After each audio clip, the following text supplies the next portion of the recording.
Maayong adlaw sa tanan, ang Mount Zion Church nga nahimutang sa Kansuhong Talisay, Cebu. Mapasalamaton kayo sa atong buhi nga Dios tungod kay maayo kay siya sa among kinabuhi. Mga dagkong butang nga among nasinati diha kaniya. Bisan sa mga pagsulay, bisan sa mga kadaugan. Yes, the Mount Zion Church, very thankful gid sa atong buhi nga Dios nga i-keep us moving, i-keep us climbing to another ladder of celebration. Nga mo ni ang 14th celebration sa diri sa Talisay. Ang church mga igsuon nagasugod lang gyud ni diha sa balay ni Dr. Paul nako. Diin nahimutang ni siya diha sa Basi mga igsuon. House church na ni ang among gisugdan ni atong panahon na way back 2010 kung atong hinumduman nga igsuon ang katong mga tuiga daghan ming na kauban nga mga anak sa Ginoo nga wala na sad namo nakita kay daghang mga rason nga ang uban nang larga sa laing nasod, ang uban nibalhin dito sa lain nga simbahan. Apan grasya sa Ginoo nagpadayon gid sila diha sa pagpangalagad sa Ginoo. Ang uban mipanaw na gyud mga igsuon, mga duha jud ka tawo ang mipanaw, si Dr. Nako ug si Brad Mario. O napaday usa oy, tulo di ay si Pastor Rene.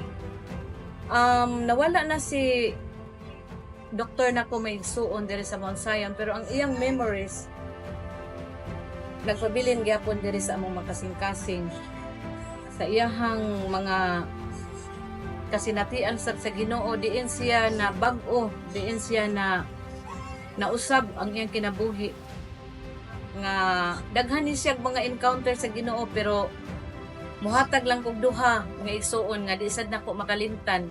Una mga igsuon, nakakita siya panan-awon nga dunay dako kayong kamot nga mikaos dito sa lapok.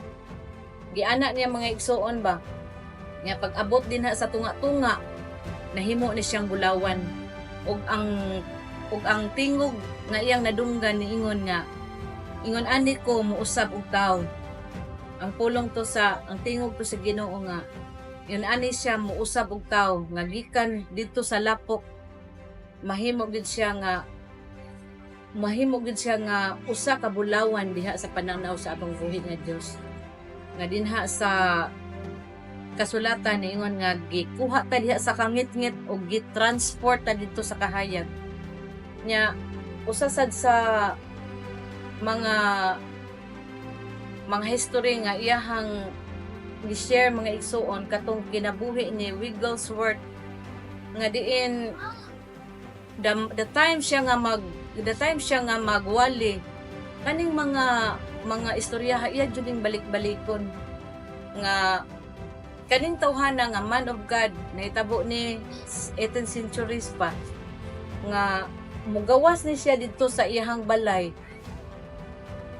Grabe gyud ang pinitik sa iyang kasing-kasing mga igsuon nga value gyud kaniya ang kalag nga mo preach gyud siya sa mensahe sa Ginoo didto sa mga katawhan nga dili siya muuli sa iyang balay, nga dili gyud siya nga walay kalag nga mapaduol niya sa Ginoo. So usa ka adlaw na anak mga igsuon nga niadto siya sa park, samtang siya galingkod diha sa bench nga iyang gihuwat mga igsuon nga dunay mulingkod tupad niya o di ba tumoy diha niya nga once nga ang kanang tawo nga mulingkod ana nga bench mga igsuon sugda na niyang ampo. O kabaw ka mga igsuon, kanang tawhana nga iyang giampuan magsugod na siya og bako dito sa unahan. Nga grabe ang move sa Holy Spirit diha sa iyahang mga buhat aning nga tawhana. So mga igsuon, mao ni ang among history diri sa Mount Zion Church nga pasalamat ko nga diri sa pagsugod lang jud sa ilang doktor nako.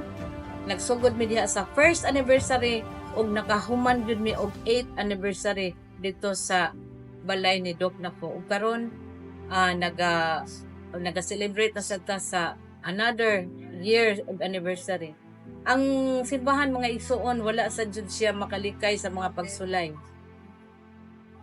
Sometimes ang simbahan mosugwak sa kadaghan.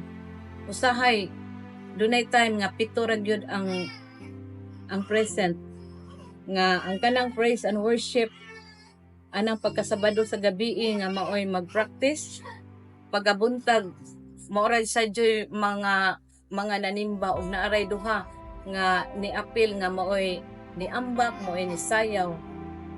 So inani ni ang history sa Mount Zion mga igsuon nga grasya sa Ginoo niabot jud mi ani nga mga tuiga. Ang Mount Zion Church may igsuon dili ba ni siya daghan og member. Wala gay mi kaabot og 100. Bali kutob ra gyud sa 60 apil na ni ang mga bata.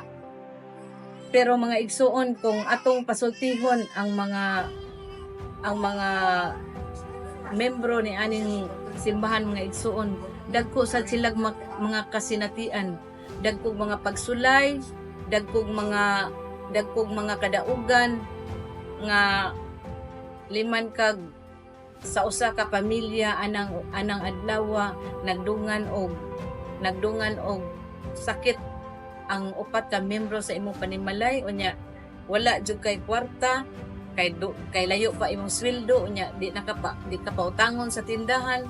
So muuli ka nga mixed emotion ang imong gibati nga makaingon ka Lord naa pa ba ka Lord, pero sa imuhang kahiubos sa imuhang kalagot nihila ka apan nindot lang jud kaayo nga ang imong gisangpit sa time sa imong paghilak mao ang Ginoo nga sa time nga i-deliver kaniya sa time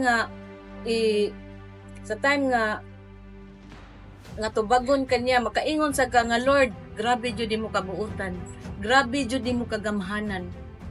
Mao na nga walay rason nga dili jud ko nimo makit-an dinhi sa mubalik ug mubalik jud ko nimo dinhi sa balay alumpuanan aron imantala ang imong pagagamhanan, imantala nako ang imong pagka-Dios, ang imong pagkahari.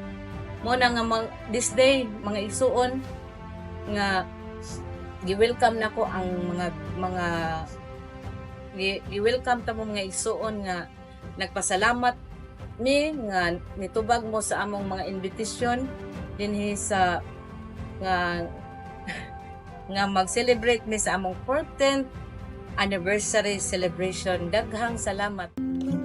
The more I praise you, the more I want to.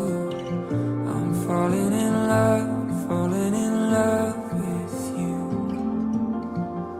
I lay my life